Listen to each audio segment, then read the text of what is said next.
MK prime న్యూస్కు స్వాగతం.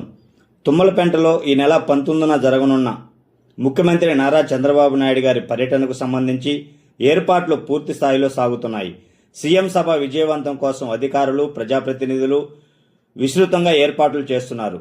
సభా ప్రాంగణం, భద్రతా ఏర్పాట్లు, వాహన పార్కింగు, ప్రజల రాకపోకలపై జిల్లా కలెక్టర్ హిమాంశు శుక్లా, జిల్లా ఎస్పీ అజిత్ విజండ్ల గారు ప్రత్యేకంగా పరిశీలించారు. కార్యక్రమ స్థలాన్ని సందర్శించి అధికారులకు పలు సూచనలు చేశారు. ఈ సందర్భంగా కావలి ఎమ్మెల్యే కావ్య కృష్ణారెడ్డి గారు, గోపాలపురం ఎమ్మెల్యే మరియు నెల్లూరు జోనల్ కోఆర్డినేటర్ మద్దిపాటి వెంకటరాజు గారు కూడా ఏర్పాట్లను పరిశీలించారు.